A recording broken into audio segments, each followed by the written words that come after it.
Greetings, everyone, to another impromptu Snek talk about another video game-related movie. But before we get to the movie, let me introduce my co-host for the evening, the one and only Dietaku. Let's do this, booyah. Today we'll be talking about the rather obscure movie, which I feel is a bit of a shame. It's really good. Brave Father Online, a Final Fantasy XIV story. Now, before we get into the movie itself, I'd like to mention that we actually do play Final Fantasy XIV. We are actually quite invested in it at this point. Is that what you call spending hundreds of dollars on cosmetic items because you need to be the prettiest princess in Eorzea? Well, I mean, you got to make your waifu, have pretty outfits to wear, and that just goes without saying, I suppose. No, that's fair. That's fair. Yeah, we're pretty invested. Clockwork, Dietaku, and I have our own tiny guild, and we recently got Cog into playing, though due to real-life problems, Cog is less able to join us on the regular, and we have completely cleared the story as it stands as of this recording. And the Hildebrand quests, which are, the most important quests of all, and quite a bit of side content on top of all of that. I'd say we count as veterans, I would say. Yeah, there's a few Savage things we haven't really touched, but, well, I'm not that much of a no-life king that I really want to go into Savage. I mean, I want to have some modicum of being, a grown-up adult, just a little bit. That is true facts. A patina, if you will. No, you are absolutely spot on. So this film, which is in itself an adaptation of a short series called The Dad of Light, is a feature-length film set in Japan with a Japanese family where the father, who had long since been the breadwinner off and away from home due to work, suddenly retiring from his job and settling in again at home for the first time in a long time. We don't know exactly how long, but a good long while by what everyone informs us of. Mm-hmm. And in so doing, the son goes, aha, this is our opportunity in its own way. And he gets his dad a PS4 and a copy of Final Fantasy XIV. Well, it's important to know that one of his close coworkers kind of prompted him into this because his dad recently passed away, and he's like, I never knew my father, and the only thing I know now is, he left me all of his erotic novels, so I know his taste in porn. And Akio, you get to see them on his desk for the rest of the film. Yeah, Akio, the son, basically goes, yeah, I don't want that to happen to my dad. And we see actually that Akio and his dad played Final Fantasy III together on the Famicom. Yep. But so that's what prompts him, Akio, to try and see if his dad would get into 14, which he does. And as the mother observes, when he gets into something, he really gets into it, and he kind of hits the game running. And what was actually kind of interesting, I think, is very early in the film, they have this moment where it's like, non-gamers view things differently than gamers, and sometimes a non-gamer can get stuck in really unexpected ways. And then they cut to the dad's character in Ishgard shivering in the cold. And it's like, he's the only one not wearing a coat. What's he going to do?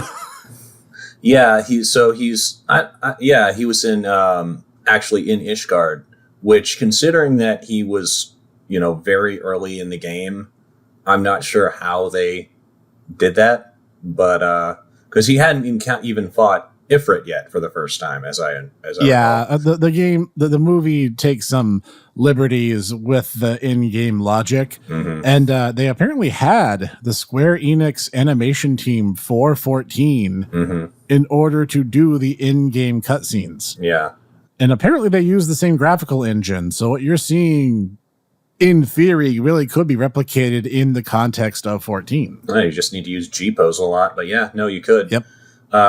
Pretty much every single little gesture they had the characters do, and pretty much all the actions, were things that you can do in the game. I thought it was really cute. I could easily see that as a machinima. A lot of Larry's stuff that he's been doing lately is actually very similar. So yeah, that's a good comparison.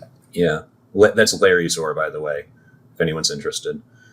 Yep, he does great Final Fantasy 14 content, and we follow him because his guides are always 100% correct, and you should do everything they say to the letter. And not really sarcastic. This is how you don't play the class.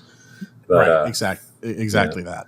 But yeah, it's a kind of a very cute, story about a son and his dad kind of coming to learn to communicate with each other over the game, because the dad is actually very, very, very taciturn in real life. I get the sense that he's a very insular, very easily flustered person. If that makes any sense.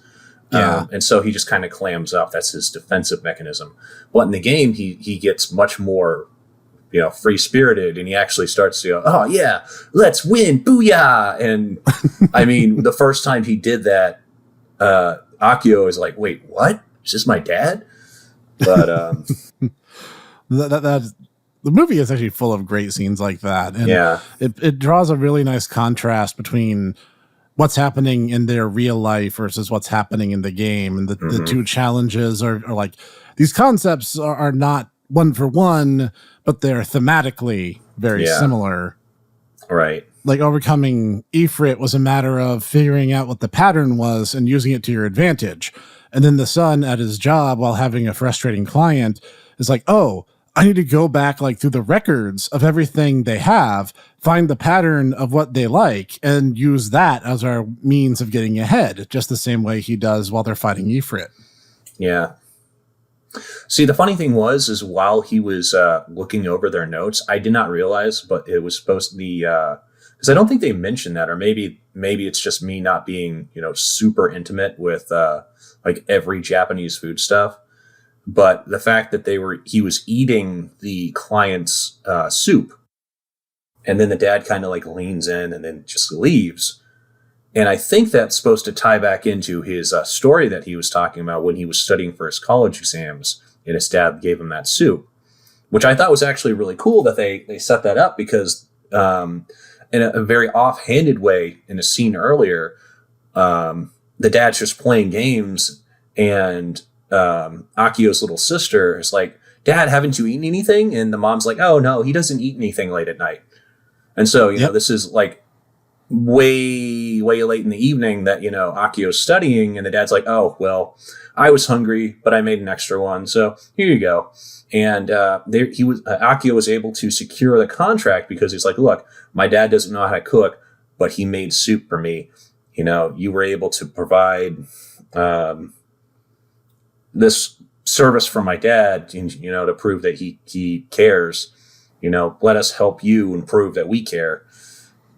Which all stems back to the advice that the father inadvertently handed to his son because they were just chatting in game, and the dad's like, "Oh, show them the passion, show them the love and connections, the human connection that's been made with what it is you're trying to advertise for them, and they'll understand what you mean." Yeah. The dad was full of little nuggets of wisdom like that. And honestly, I mean, that's just true in any work, just networking. Definitely. That's how you get ahead, really. Oh yeah, no, definitely. And then I forget her name. There's a girl at the office, and of course the ladies are gossiping about their coworkers, and she's like, "Oh, I like Akio because he's kind of like a sad, pathetic little puppy, and it makes me want to dote on him." And I'm like, oof, that's harsh. You get to be compared to the dog. But she sees him looking at a guide for Final Fantasy 14, and she's like, "Oh, what's this? I'm curious about this." So she starts getting into it, and then she gets addicted to the game, and she ends up joining their guild. And of course, the one of the details we left out was Akio made himself a female Mikote, because her name is Satomi. I'm sorry, I'm looking it up right on Wikipedia. Right, that's right, Satomi. Yeah.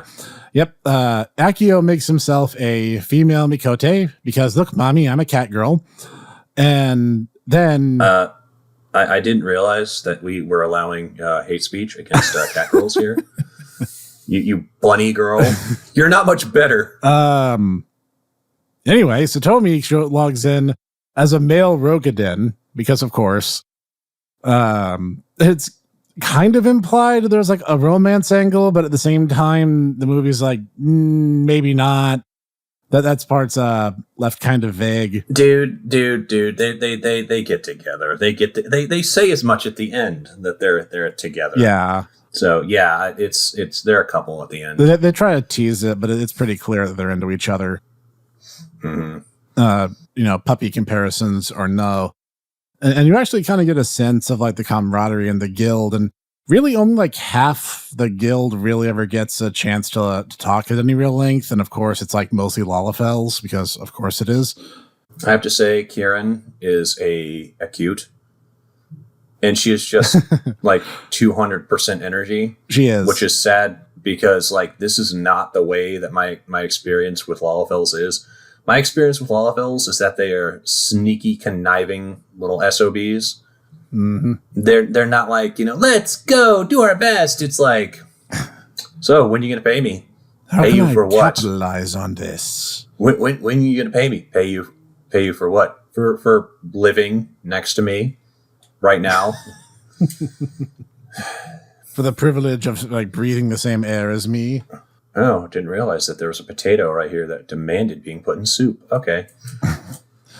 But yeah, most of the guild has a lot of personality. They clearly designed them to be not only diverse in appearances, but also to represent a lot of the races that you'd find in game normally.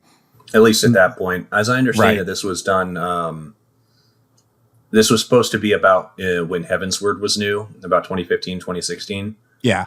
So, yeah, there's no Hrothgar, there's no Viera, but there's several there's a few Aura. Yeah, there's a few Aura poking around. And no, it's really colorful, and they do a great job kind of embodying the very fun, frenetic aspects of 14. Like even watching the movie, I was like, I want to play it again. Because like, this is great. Mm-hmm. And seeing that you see the dad kind of go from a doubter to a believer in his own way, because there's a moment where the wife's like, I haven't been able to watch my shows all week.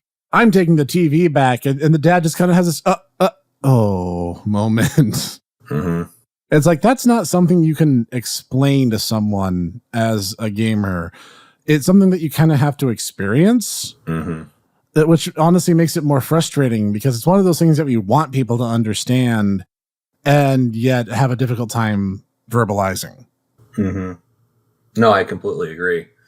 And honestly, MMOs are unique because a good number of the other people around you are actual real life people, which is really cool.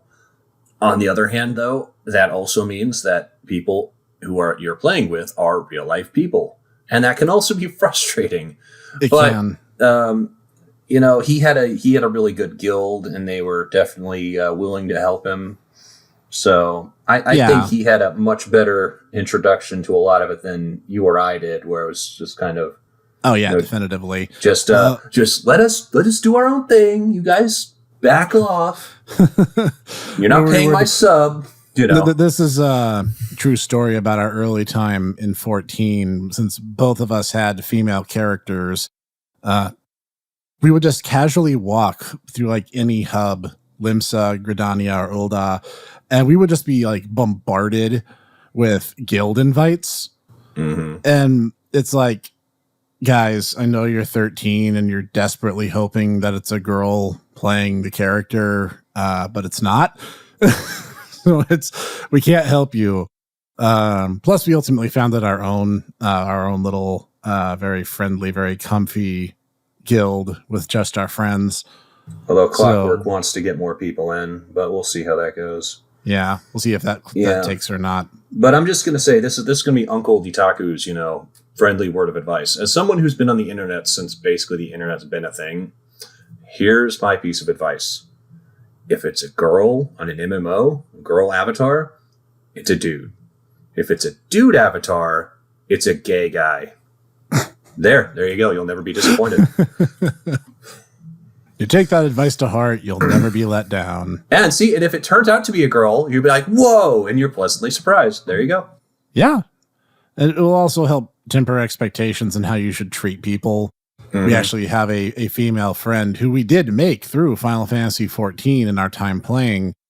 And she even had an aside. She's like, why do like younger guys act weird on MMOs? And I'm like, because they're weird, they're confused, and they don't know how to talk to you. And like, I think in their heart they mean well. It just doesn't come off that way. Yep. I mean, also, younger people are just weird anyway. I mean, that's just universal. Yep. That's a general rule. And MMO etiquette aside, it was, I think, a really good way of showing that human connection that online gaming can bring. And I don't think it's something that people 100% get, especially if they're from the outside looking in. I did a talk about a year ago now where I actually talked about raids and what I did and didn't like about them. And I kind of recounted the story about our time when we first did the Alexander raids. And we ended up with an unsynced group of 8 people. Just because we had... Yeah, just stomping Alexander. I'm sorry, Cog. I had to say it. That's my one curse word. We pretty much like steamrolled him because these are people that we had met and people that we had played with for so long that I was like, oh, guys, we're doing Alexander, get in the party. And then it's like, yeah, let's do it. And actually a fun story, 2 of our friends, and I'll just, out of respect, I won't name drop them. So heaven forbid a fan hear it and then see them online and then I get accused of getting them harassed. But 2 of our friends during the Alexander raid, while we were just kind of casually talking and getting prepped for one of the raids, one of them was like, oh, hey, we should like get in-game married. And they're just like, oh, yeah. And then a couple of weeks later, we got to attend our first in-game wedding. So that was kind of special. Yeah, it was. Yeah. Actually, the climax for this one is actually very similar but instead of doing Alexander, they're doing the Coils of Bahamut because the big fight at the very climax is Twintania, the first of the big fights. So, and back then that was kind of a showstopper of a battle, especially when back when Heavensward was just new. Yeah, it looks like they were doing it savage. So, that from what I understand, bear in mind I started when Stormblood was petering down, but that was rough. So. That was rough. True test of ability. But it is. It's really hard, especially if you're not doing unsynced. And again, that's actually going to become even tougher now because of the scaling that we're going to see in Endwalker later this year. Overall, it's a very cute, very sweet, and really very human story of this family and these extended friends who are in their own way are becoming family, coming together and being bound by this very socially focused game. Right. Yeah. I mean, and, I was just going to say, I wasn't sure what to expect, but, I was pleasantly surprised just by how like kind of the dad opened up in the game. And the fact that, he, it's very clear that he cares, a lot for his family, but through the game, he's kind of able to open up. And while the son's getting information from the dad is able to kind of, work through his problems, like his, the fact that his daughter is contemplating running away with this one guy just because, you don't understand, Dad. But, or, the fact that he's trying to figure out, how to reach his son. I just, that's something that really touched me just because it's like, it's very relatable to me. I had a dad who was working all the time himself. And, it's a difficult thing, especially considering that, as men, and this is not like an indictment of, toxic masculinity. This is the way, and I swear to God and heaven and whatever, spaceman Jesus, spaceman Cthulhu, whatever. That this is just the way our brains are as men. But it's like we have a problem and we just turn inward. We turn it inward instead of talking to other people. Mm-hmm. We just like, no, armor on. I can handle this. I'm going to do this. When that is not the way that is productive. It doesn't help. But I mean, that's just kind of the way we're wired. But it's very, as you said, Snek, it's very touching to see him kind of open up and kind of work through his problems through the game with his son. And at the very end, when, the son actually, admits, it's like, look, I've been this cat girl. I've been matey the entire time and I've been helping you. And the dad's like, well, good. I'm glad because, we finally were able to beat the final boss together, which was the callback to earlier in the game when Akio was playing FF3 or with his dad, but because of the dad's work obligations, he couldn't help fight the Cloud of Darkness, the final boss. So, yeah, the movie, it's a simple story, but it's a simple story told exceptionally well. Yeah, I would have to agree with that assessment. And I'd say I gave this movie a solid A. Solid A, or like 4.5 out of 5, or however you want to measure it. It's fantastic. Mm-hmm. And it's kind of a shame it's not better known. I actually had to get my copy as an import from PlayAsia, but I'll leave that link down in the video description for other people who are now interested in watching it, having heard us talk about it, because I guarantee it, if you like MMOs, if you like Final Fantasy XIV, or if you just want to see a really human story about a family that happens to involve video games, I think you'll really enjoy this. I think the original series is on Netflix, but yeah, it seemed like it took you some doing to find this. So yeah, whatever helps it out. That it did. I mean, because it is a very good film. I would have to agree with you that it is a solid 4.5. So yeah, definitely. So final thoughts? I liked it. I wasn't sure what to make of it, but I think it did a very good job of kind of capturing the situation with the family and the fact that it just seems like it's a entire family of weird introverts, and they don't know how to talk to each other because of that, but they're able to work through that with the game. And God, we need more of that. We need less, complaining about social media and more like building bridges, to be trite. Yeah. No, you're absolutely right. Social media is a freaking poison. But this is not the time nor the place. I'm sorry. No, I mean, well, you're not wrong.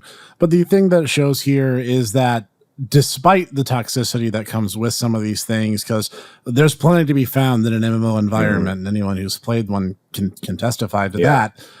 But at the same time, this shows the positive aspect, where he had friends in the guild who were just friends in-game, who he knew through in-game, but then he started also getting people who were from outside the game were suddenly part of his guild too. Right. And you kind of saw the meeting of those two worlds in the same place. Yeah. Also, I mean, just as a little aside, and you made a point about this when we were watching the movie, just the dad seemed to love jumping everywhere. And as someone who's been in Eorzea for a couple of years now, that just, you kind of notice when someone's new just because they're hopping everywhere. And it's like that was such a cute little, like, just thing. They didn't have to do that, but they added it. So they did. Yeah. The people who put this movie together knew the game, they knew the genre, and they knew the very human element that can come with it. Yeah. So if you can, definitely check this out. It's not a long movie, but it's definitely a worthwhile one. So yeah, definitely. Well, thank you again for joining me for one of these movie reviews, Dietaku. Oh, thanks for having me. It's always a fun little time to do movie night. So. Oh yeah, definitely. And we hope you guys at home enjoyed our review of this.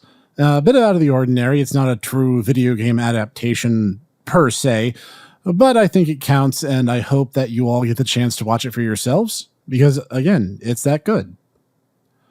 Links in the description, and we'll see you guys next time. Have fun, everybody.